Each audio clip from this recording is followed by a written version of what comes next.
केमिति अछ पिलामाने मु आशीष तुमको मोर यूट्यूब चैनल को पुणी स्वागत करुच्ची। तो आज भिडियो आम पुणी षष्ठ श्रेणी इतिहास बहीर 8 नंबर अध्याय मौर्य साम्राज्यर उत्थान समस्त प्रश्न उत्तर आलोचना करवा। ये चैनल प्रथम थर 5 चैनल को सब्सक्राइब करने सहित बेल आइकन बटन को दबाई जहाँफल आमर समस्त भिडियोर नोटिफिकेशन तुम पाखे सर्वप्रथम पहुँची पार और तुमने भिडियो देखिपार। तो चलो भिडियो को आरंभ करवा। प्रथम देछि निम्नलिखित प्रश्नगुड़िकर उत्तर दियो। कर देछि चंद्रगुप्त मौर्य किपरि नंदा वंश लोप करी मगधरे मौर्य साम्राज्यर प्रतिष्ठा करथिले। चंद्रगुप्त मौर्य किपरि नंदा वंश लोप करी मगधरे मौर्य साम्राज्य प्रतिष्ठा करथिले। उत्तर हेइबो प्राचीन काल रे उत्तर भारत रे मगध राज्य रे मौर्य वंश राजा माने राजत्व करथिले। तो प्राचीन काल रे कोन हैला, प्राचीन काल रे भारत रे मगध राज्य रे मौर्य वंश राजा माने राजत्व करथिले। मौर्य वंशर शासन पूर्वरु सेठारे नंदा वंश शासन करथिले और मौर्य वंशर शासन पूर्वरु सेठारे नंदा वंशर शासन चलुथिला। नंदा वंशर शासक माने निष्ठुर और अत्याचारी थिले। तो नंदा वंशर शासक माने जो माने थिले सेने निष्ठुर और अत्याचारी थिले।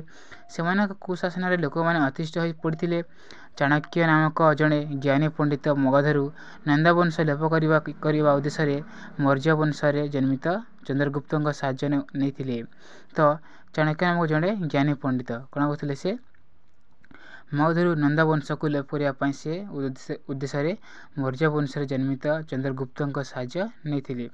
चंद्रगुप्त वर्तमान पंजाब अंचल दुर्गर्ष जाति और उपजातिर लोक मानक नहीं गठित शक्तिशाली सैन्य बाहिनी द्वारा नंदराज परास्त कर मगध अधिकार कले एवं मौर्य वंशर शासन प्रतिष्ठा कले। प्रश्न नंबर ख सेलिकस निक्तार किए चंद्रगुप्त सह युद्धर परिणति कौन होता। तो सेलिकस निक्तार किए चंद्रगुप्त सह युद्धर परिणति बा फलाफल कौन होता। उत्तर हो सेलिकस निक्तार अलेक्जेंडर सेनापति किए अलेक्जेंडर सेनापति थे किए सेलिकस निक्तार। से भारत रे ग्रीक आदित्य अंचल रे शासन करुथिले। चंद्रगुप्त सेलिकस सहित युद्ध करी तांको परास्त करथिले। युद्धरे परास्त होई सेलिकस चंद्रगुप्त सहित संधि कले और युद्धरे परास्त से कौन कले सेलिकस चंद्रगुप्त सहित से संधि कले। संधि अनुसार ग्रीक अध्यात अफगानिस्तान और बेलुचिस्तान प्रभृति भारतर उत्तर पश्चिम अंचल चंद्रगुप्त साम्राज्य मिसी जाइथिला। तो से संधि अनुसार कौन है अफगानिस्तान और बेलुचिस्तान प्रभृति भारतर उत्तर पश्चिम अंचल चंद्रगुप्त साम्राज्य मिसी जाइथिला। फल से अंचल ग्रीक शासनर अवसान घटिथिला। प्रश्न नंबर ग चाणक्य द्वारा लिखित अर्थशास्त्र रे के विषय उल्लेख करा जायछि। तो जानिछ चाणक्य अर्थशास्त्र लिखिथिले। तो से अर्थशास्त्र रे कहा विषय उल्लेख करा जायछि बा लिखा जायछि। उत्तर चाणक्यर अर्थशास्त्र नामक ग्रंथ रचना करथिले। चाणक्य क्यों पुस्तक लिखिथिले ग्रंथ रचना करथिले प्रश्न आसिले उत्तर लिखिबो अर्थशास्त्र। तो प्रश्न एपरि दे पारे अर्थशास्त्र किए लिखिथिले तो चाणक्य। तो यह भल भाव देखि नहीं प्रश्न केमिति भी आसी पारे।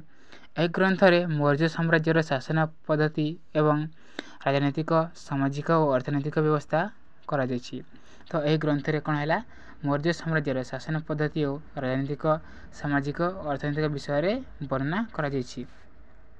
प्रश्न नंबर घ मेगास्थेनिस किए तांका विवरणी रे कौन उल्लेख करा जायछि।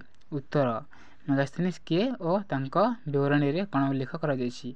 उत्तर हो मेगास्थेनिस होउछन्ति ग्रीक जड़े राजदूत किए ग्रीक जड़े राजदूत।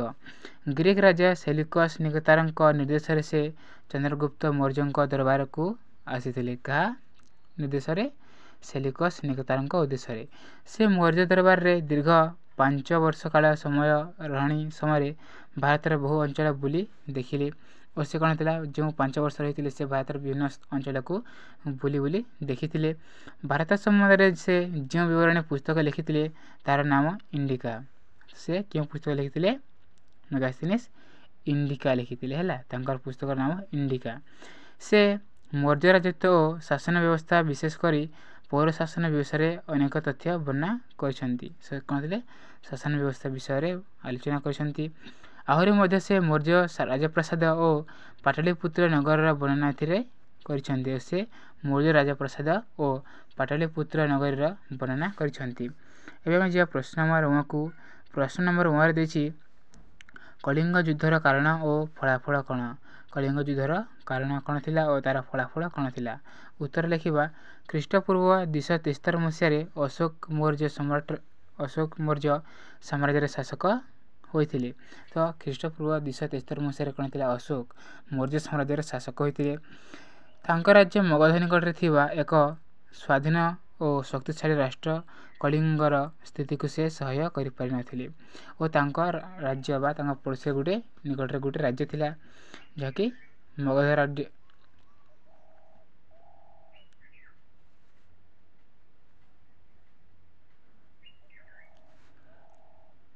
ତାଙ୍କ ନିକଟରେ ଏକ ରାଜ୍ୟ ଥିଲା ଯାହା କଳିଙ୍ଗ ନାମରେ ନାମିତ।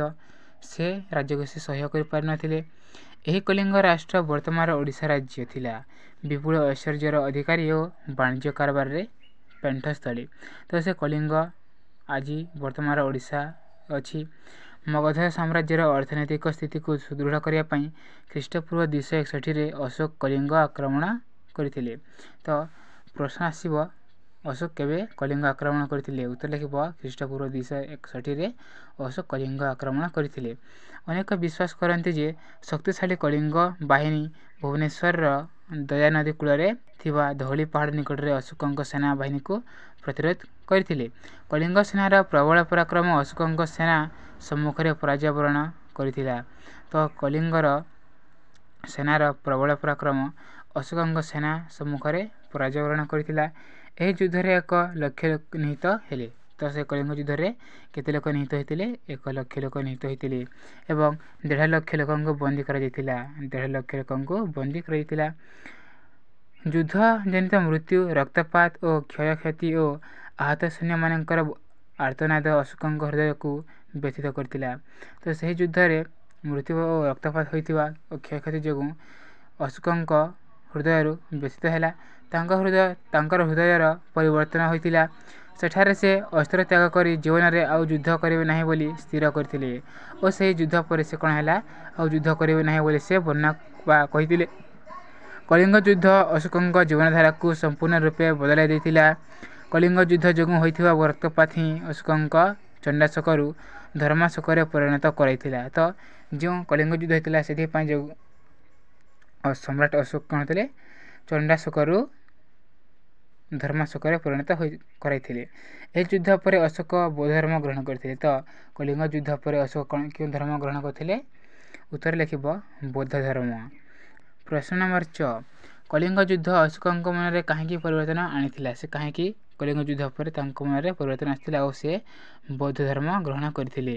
ଉତ୍ତର ଲେଖିବ କଳିଙ୍ଗ ଯୁଦ୍ଧ ଜନିତ ମୃତ୍ୟୁ, ରକ୍ତପାତ, କ୍ଷୟକ୍ଷତି ଓ ଆହତ ସୈନ୍ୟମାନଙ୍କର ଆର୍ତ୍ତନାଦ ଅଶୋକଙ୍କ ହୃଦୟକୁ ବ୍ୟଥିତ କରିଥିଲା।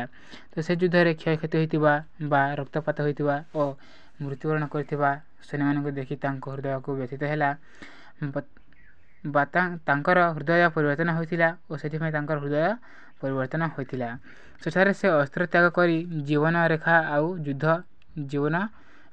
ଯୁଦ୍ଧ କରିବେ ନାହିଁ ବୋଲି ସ୍ଥିର କରିଥିଲେ ଓ ସେ କଳିଙ୍ଗ ଯୁଦ୍ଧ ପରେ ଅଶୋକ କ'ଣ କରିଥିଲେ? ଶପଥ ନେଇଥିଲେ ଯେ ଆଉ ଯୁଦ୍ଧ କରିବେ ନାହିଁ ବୋଲି। କଳିଙ୍ଗ ଯୁଦ୍ଧ ଅଶୋକଙ୍କ ଜୀବନଧାରାକୁ ସମ୍ପୂର୍ଣ୍ଣ ରୂପେ ବଦଳାଇ ଦେଇଥିଲା। କଳିଙ୍ଗ ଯୁଦ୍ଧ ଯୋଗୁଁ ହୋଇଥିବା ରକ୍ତପାତ ହିଁ ଅଶୋକଙ୍କୁ ଚଣ୍ଡାଶୋକରୁ ଧର୍ମାଶୋକରେ ପରିଣତ କରାଇଥିଲା। ଏହି ଯୁଦ୍ଧରେ ପରେ ଅଶୋକ ବୌଦ୍ଧ ଧର୍ମ ଗ୍ରହଣ କରିଥିଲେ ଏବଂ ଏହାର ଉନ୍ନତି ଓ ପ୍ରସାର ପାଇଁ ନିଜକୁ ନିୟୋଜିତ କରିଥିଲେ। ପ୍ରଶ୍ନ ନମ୍ବର 6ରେ ଦେଇଛି ଅଶୋକଙ୍କ ଧମ୍ମନୀତି କ'ଣ ଥିଲା? ଧମ୍ମନୀତିର ଅର୍ଥ କ'ଣ? ଅଶୋକଙ୍କ ଧମ୍ମନୀତି କୌଣସି ଏକ ନିର୍ଦ୍ଦିଷ୍ଟ ଧର୍ମକୁ ବୁଝାଉନଥିଲା। ତ ଧମ୍ମନୀତି କୌଣସି ଗୋଟିଏ ନିର୍ଦ୍ଦିଷ୍ଟ ଧର୍ମକୁ ବୁଝାଉନଥିଲା, ଏହା ତାଙ୍କର ନୀତିବାଣୀ ଥିଲା। ଅଶୋକଙ୍କ ଧମ୍ମନୀତି ଗୁଡ଼ିକ ହେଲା 1. ଜୀବ ହତ୍ୟାରୁ ନିବୃତ୍ତ ରହିବା। ପ୍ରଥମଟି ହେଉଛି ଜୀବ ହତ୍ୟାରୁ ନିବୃତ୍ତ ରହିବା। 2 ନମ୍ବର ହେଉଛି ଜୀବ ପ୍ରତି ଅହିଂସା ଭାବ ପ୍ରଦର୍ଶନ କରିବା। 3ରେ ଅଛି ପିତାମାତା ଗୁରୁଜନମାନଙ୍କର ଆଦେଶ ପାଳନ କରିବା ଓ 4ଥରେ ଦେଇଛି ଗୁରୁଜନମାନଙ୍କୁ ଭକ୍ତି କରିବା। 5 ନମ୍ବର ଦେଇଛି ବନ୍ଧୁବର୍ଗ, ଆତ୍ମୀୟ ସ୍ୱଜନ, ବ୍ରାହ୍ମଣ, ବୃଦ୍ଧ ଓ ବିପଦଗ୍ରସ୍ତ ମାନଙ୍କ ପ୍ରତି ଉତ୍ତମ ଆଚରଣ ପ୍ରଦର୍ଶନ କରିବା ଓ 6 ନମ୍ବର ଦେଇଛି ଦାସ ଦାସୀ ବା ଭୃତ୍ୟମାନଙ୍କ ପ୍ରତି ଦୟା କରିବା। 7ରେ ଦେଇଛି ସତ୍ୟ କହିବା। 8 ନମ୍ବରରେ ଅଛି ସାମାନ୍ୟ ସଞ୍ଚୟ କରିବା ହେଲା। ଏହା ହେଉଛି ଧର୍ମ ନୀତି। ପ୍ରଶ୍ନ ନମ୍ବର ଜରେ ଦେଇଛି ଅଶୋକ କେଉଁ ଧର୍ମ ଗ୍ରହଣ କରିଥିଲେ ଏବଂ ଏହାର ପ୍ରସାର ପାଇଁ କେଉଁ କେଉଁ ପଦକ୍ଷେପ ନେଇଥିଲେ? ଉତ୍ତର କଳିଙ୍ଗ ଯୁଦ୍ଧ ପରେ ଅଶୋକ ବୌଦ୍ଧ ଧର୍ମ ଗ୍ରହଣ କରିଥିଲେ। କେଉଁ ଧର୍ମ? ବୌଦ୍ଧ ଧର୍ମ ଗ୍ରହଣ କରିଥିଲେ ଏବଂ ଏହାର ଉନ୍ନତି ଓ ପ୍ରସାର ପାଇଁ ନିଜକୁ ନିୟୋଜିତ କରୁଥିଲେ। ବୌଦ୍ଧ ଧର୍ମର ଅହିଂସା ନୀତି ପ୍ରତି ଆକୃଷ୍ଟ ହୋଇ ତାହାର ପ୍ରଚାର ପାଇଁ ସେ ଉଦ୍ୟମ କରିଥିଲେ। ସମସ୍ତେ ବୁଝିବା ଭଳି ପାଳି ଭାଷାରେ ବୌଦ୍ଧ ଧର୍ମର ନୀତିକୁ ସେ ପାହାଡ଼ ଗୁମ୍ଫା ଓ ପଥର ଖମ୍ବ ଦେହରେ ବ୍ରାହ୍ମୀ ଲିପିରେ ଖୋଦନ କରାଇଥିଲେ ଓ ସେ ବ୍ରାହ୍ମୀ ଲିପିରେ କ'ଣ ହେଇଥିଲା? ପଥର ଉପରେ ଖୋଦନ କରାଇଥିଲେ। ସେ ନିଜ ପୁତ୍ର ଓ କନ୍ୟାଙ୍କୁ ସିଂହଳ ଦେଶକୁ ପଠାଇ ସେଠାରେ ବୌଦ୍ଧ ଧର୍ମର ପ୍ରଚାର ଓ ପ୍ରସାର କରିବା ସହିତ ଭାତୃତ୍ୱ ଭାବ ସୃଷ୍ଟି କରିଥିଲେ ଓ ତାଙ୍କର ପୁତ୍ର ଓ କନ୍ୟାଙ୍କୁ ସେ କରିଥିଲେ ସିଂହଳ ଦେଶକୁ ପଠାଇଥିଲେ କ'ଣ ପାଇଁ? ବୌଦ୍ଧ ଧର୍ମର ପ୍ରଚାର ପ୍ରସାର କରିବା ପାଇଁ। ଅଶୋକ ବୌଦ୍ଧ ଧର୍ମ ପ୍ରଚାର ପାଇଁ ଲୁମ୍ବିନୀ, ସାରନାଥ, କୁଶିନରା ଇତ୍ୟାଦି ସ୍ଥାନକୁ ନିଜେ ଯାତ୍ରା କରିଥିଲେ। ତ ସେ କେଉଁ କେଉଁ ସ୍ଥାନକୁ ଯାଇଥିଲେ? ପ୍ରଥମେ ଲୁମ୍ବିନୀ, ସାରନାଥ, କୁଶିନଗର ବା କୁଶିନାରା ବି କୁହାଯାଏ। ଏହି ସ୍ଥାନକୁ ସେ ଯାତ୍ରା କରିଥିଲେ ଓ ବୌଦ୍ଧ ଧର୍ମର ପ୍ରସାର କରିଥିଲେ। ତାଙ୍କର ଏହି ଯାତ୍ରାକୁ ଧର୍ମଯାତ୍ରା କୁହାଯାଏ। କ'ଣ କୁହାଯାଏ? ଧର୍ମଯାତ୍ରା ବୋଲି କୁହାଯାଏ। ସେ ବୌଦ୍ଧ ଧର୍ମର ପ୍ରଧାନ ପୀଠ ସ୍ଥଳୀମାନଙ୍କୁ ଯାତ୍ରା କରିବା ଦ୍ୱାରା ଅନେକ ଲୋକ ବୌଦ୍ଧ ଧର୍ମ ପ୍ରତି ଆକୃଷ୍ଟ ହୋଇ ଏହି ଧର୍ମ ଗ୍ରହଣ କରିଥିଲେ। ପ୍ରଶ୍ନ ନମ୍ବର 2ରେ ଦେଇଛି ସଂକ୍ଷେପରେ ଏଗୁଡ଼ିକ ବିଷୟରେ ଲେଖ। କ ଅଶୋକଙ୍କ ଶିଳାଲିପି, ଅଶୋକ ସ୍ତମ୍ଭ, ଧର୍ମ ମହାପାତ୍ର, ଅଶୋକଙ୍କ ଶିଳାଲିପି। ଏହି ବିଷୟରେ କହ। ଅଶୋକଙ୍କ ଶିଳାଲିପି, ଅଶୋକଙ୍କ ସ୍ତମ୍ଭ, ଧର୍ମ ମହାପାତ୍ର, ଅଶୋକଙ୍କ ଶିଳାଲିପି। ତ ଏହି 3ଟି ବିଷୟରେ ସଂକ୍ଷେପରେ ଲେଖ।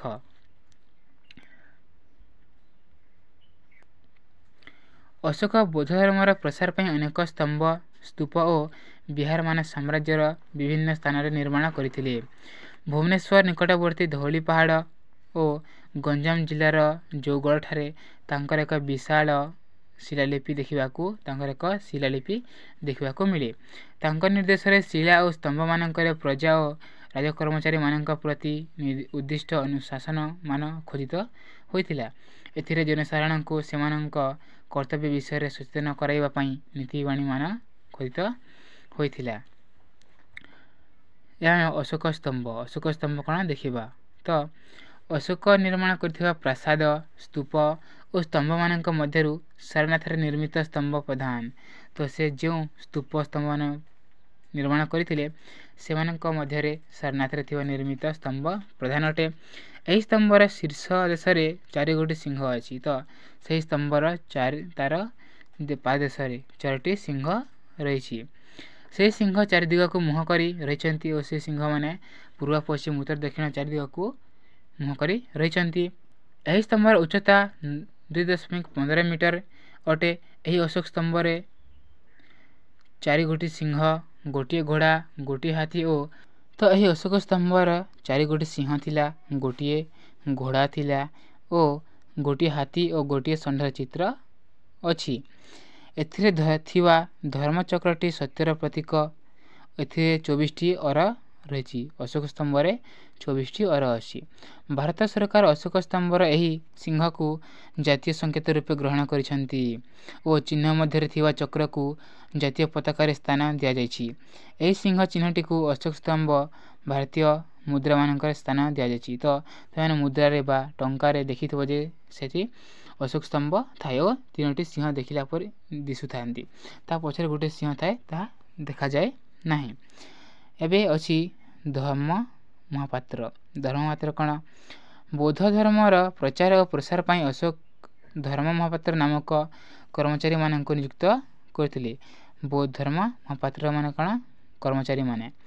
ସେମାନେ ସମଗ୍ର ଦେଶରେ ଭ୍ରମଣ କରି ଲୋକମାନଙ୍କୁ ତାଙ୍କ ଦ୍ୱାରା ପ୍ରବର୍ତ୍ତିତ ଧର୍ମ ନୀତି ଶୁଣାଉଥିଲେ ଓ बौद्ध धर्म प्रति आकृष्ट करने धम्मनीति को बुझाऊले। तो से लोक मैंने कौन करते देश देश भ्रमण करते और से धम्मनीति शुणाऊले बौद्ध धर्म प्रति आकृष्ट करने धम्मनीति को बुझाऊले। एवं अच्छी प्रश्न नंबर 3। प्रश्न नंबर 3 रे देछि प्रत्येक प्रश्नर उत्तर 2टी वाक्य लेख। क चंद्रगुप्त क्यों मानक नहीं एक सैन्य बाहिनी गठन करथिले क्यों मानक नहीं एक सैन्य बाहिनी गठन करथिले। उत्तर चंद्रगुप्त मगध आक्रमण करिया पई एक सैन्य बाहिनी गठन करथिले। वर्तमान पंजाब अंचल दुर्धर्ष जाति और उपजातिर लोक मानक नहीं से सैन्य बाहिनी गठन करथिले। तो वर्तमान पंजाब अंचल दुर्धर्ष जाति और उपजाति लोक मानक से गोटे सैन्य बाहिनी गठन करथिले। प्रश्न नंबर खरे देछि अशोक कलिंग आक्रमण करिवार 2टी कारण लेख। अशोक कहीं कलिंग आक्रमण करथिले तार 2टी कारण लेख। उत्तर हे प्रथमतः अशोक निज साम्राज्य निकट में कलिंग परी एक स्वाधीन और शक्तिशाली राष्ट्र स्थिति को सह्य करि पारि नथिला। प्रथम कारणटी है जे अशोक तांगर साम्राज्य निकट में कलिंग पर एक शक्तिशाली राष्ट्र स्थिति को से सही न पारिथिला। से चाहूला जे मो परी आउ कौन राष्ट्र शक्तिशाली राष्ट्र मो आगे न रहू। द्वितीयतः कलिंग विपुल ऐश्वर्यर अधिकारी और वाणिज्य कारबार पीठस्थली थिबारु याको अधिकार करी मगध साम्राज्यर अर्थनैतिक स्थिति को सुदृढ़ करने से कलिंग आक्रमण करथिले। कौन पाई से आक्रमण करथिले से मगध साम्राज्यर अर्थनैतिक स्थिति को सुदृढ़ करने से कलिंग आक्रमण करथिले। प्रश्न नंबर ग देछि बिंदुसार दक्षशिलार विद्रोह को दमन करने काहाकू पठाइथिले। बिंदुसार दक्षशिलार विद्रोह को दमन करने काहाकू पठाइथिले। उत्तर बिंदुसार शासन काल में तक्षशिला विद्रोह देखा देथिला। से विद्रोह को दमन करने को बिंदुसार तांका पुत्र अशोक को पठाइथिले। बिंदुसार क्या पठाइथिले तांका पुत्र के अशोक को पठाइथिले। प्रश्न नंबर घ चंद्रगुप्त मौर्य साम्राज्य क्योंठारु क्यों पर्यंत विस्तृत थिला। तांकर साम्राज्य क्योंठारु क्यों पर्यंत थिला। उत्तर चंद्रगुप्त मौर्य साम्राज्य उत्तर पश्चिम रे पारस्य पर्यंत और दक्षिण रे कर्नाटक पर्यंत व्यापी थिला। तो उत्तर पश्चिम रे पारस्य पर्यंत और दक्षिण रे कर्नाटक पर्यंत व्यापी थिला। यह पूर्व रे बिहार रा पश्चिम रे सौराष्ट्र पर्यंत व्यापी थिला और पूर्व रे सौराष्ट्र पर्यंत व्यापी थिला। और तांको साम्राज्य राजधानी थिला पाटलिपुत्र और तांकर राजधानी कौन थिला पाटलिपुत्र वर्तमान बिहार रा पाटना। प्रश्न नंबर 4 देछि प्रत्येक प्रश्नर उत्तर गोटे गोटे वाक्य रे लेख। प्रत्येक प्रश्न उत्तर गोटे वाक्य रे दियो। क अशोक बौद्ध धर्म प्रचार और प्रसार पाई निज पुत्र और कन्या को केउठाकू पठाइथिले। उत्तर हे जिवो अशोक बौद्ध धर्म प्रचार और प्रसार पाई निज पुत्र और कन्या को सिंहला देश को पठाइथिले। केउठाकू सिंहला देश को पठाइथिले। प्रश्न नंबर खरे देछि अशोक स्तंभ मध्य थिवा चक्र को कोन कहा जाए। उत्तर अशोक स्तंभ मध्य थिवा चक्र को सत्यर प्रतीक कहा जाए। कार प्रतीक सत्यर प्रतीक कहा जाए। प्रश्न नंबर ग देछि अशोक निष्ठुर प्रकृति पाई तांकू कोन कहा जाउथिला। अशोक बहुत निष्ठुर थिले तो तांकू तांकर प्रकृति पाई तांकू कोन कहा जाउथिला। उत्तर हेबो अशोक निष्ठुर प्रकृति पाई तांकू चंडाशोक कहा जाउथिला। कोन कहथिला चंडाशोक कहा जाउथिला। प्रश्न नंबर घ कलिंग युद्ध केबे होइथिला। कलिंग युद्ध केबे होइथिला। प्रश्न नंबर घ कलिंग युद्ध केबे होइथिला। उत्तर हो जिवो कलिंग युद्ध ख्रीष्टपूर्व 261 मसीहा होइथिला। केबे 261 मसीहा रे। प्रश्न नंबर 1 चंद्रगुप्त मौर्य काहाकू परास्त करी मगधर शासक होइथिले। से काहाकू परास्त करथिले ओ मगधर राजा बा शासक होइथिले। उत्तर हो जिवो चंद्रगुप्त मौर्य नंद राजा को परास्त करी मगधर शासक होइथिले। काहाकू नंद राजा को परास्त करी से मगधर शासक होइथिले। प्रश्न नंबर 5 रे देछि प्रत्येक उक्ति रे थिबा भ्रम संशोधन कर। एठारे किछि भ्रम देछि बा भूल देछि ताकू हमकू ठीक करबा को हेबो। प्रश्न नंबर कर देछि ग्रीक वीर अलेक्जेंडर को सेनापति मेगास्थेनिक थिले बा अलग के थिले अलगा सेनापति के थिले मेगास्थेनिस नथिले। उत्तर हो ग्रीक राजा सेलिकस निकतार राजत्व मेगास्थेनिस थिले। किए सेलिकस राजत्व मेगास्थेनिस थिले किंबा ग्रीक वीर अलेक्जेंडर सेनापति सेलिकस निष्ठार थिले और अलेक्जेंडर सेनापति के थिले सेलिकस थिले। प्रश्न नंबर ख चंद्रगुप्त मौर्य चाणक्य को सेनापति रूपे नियुक्त करथिले। चंद्रगुप्त मौर्य चाणक्य को सेनापति रूपे नियुक्त करथिले। सेनापति जगह कौन हम चंद्रगुप्त मौर्य चाणक्य मुख्य उपदेष्टा रूपे नियुक्त करथिले। कौन रूपे मुख्य उपदेष्टा रूप सेनापति रूप नुहे। प्रश्न नंबर ग अशोक धर्म महापात्र मानक युद्ध कार्य नियोजित करथिले। अशोक धर्म महापात्र को युद्ध कार्य नियोजित करथिले। कौन हम अशोक धर्म महापात्र मानक बौद्ध धर्मर प्रचार और प्रसार कार्य नियोजित करथिले। एटा देखि युद्ध कार्य एटा भूल है तांको बौद्ध धर्मर प्रचार और प्रसार कार्य नियोजित करथिले। प्रश्न नंबर घ घरे देखि अशोक स्तंभ 4 गोटी बाघर चित्र रही। बाघर चित्र अच्छी तुम मैंने देखि कॉइन रे अशोक स्तंभ 4 गोटी सिंह चित्र थाए। कहार सिंहर चित्र थाए बाघर चित्र न थाए। ये बाघ देखी तो यह भूल है। प्रश्न नंबर 6 देखी बंधनी मध्य उपयुक्त शब्द बाछी शून्यस्थान पूरण कर।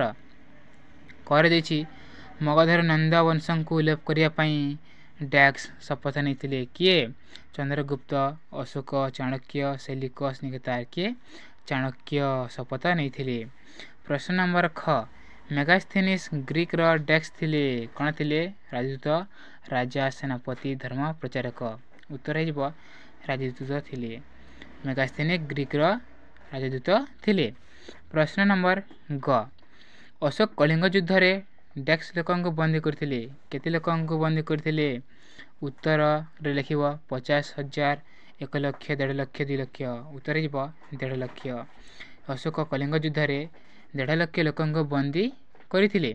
प्रश्न नंबर घ 17 प्रतीक धर्मचक्र रे डैक्स टी और अछि केतेटी और अछि। उत्तर हो 24 टी। 17 प्रतीक धर्मचक्र रे 24 टी और अछि। प्रश्न नंबर 7 रे देखि क स्तंभर प्रत्येक शब्द सहित ख स्तंभर संपर्कित शब्द को मिलाई लेख। एठारे देखि इंडिका धम्म कौटिल्य चंद्रगुप्त खर देखि ख स्तंभ देखि चंद्रगुप्त मेगास्थेनिस अशोक चाणक्य। तो उत्तर कौन है इंडिका हो जिवो मेगास्थेनिस। इंडिका क्यों बही लिखिथिले ग्रंथ मेगास्थेनिस लिखिथिले। धम्मनीति कहार थिला अशोकंकर थिला धम्मनीति। कौटिल्य कौन कौटिल्य हो जिवो चाणक्य।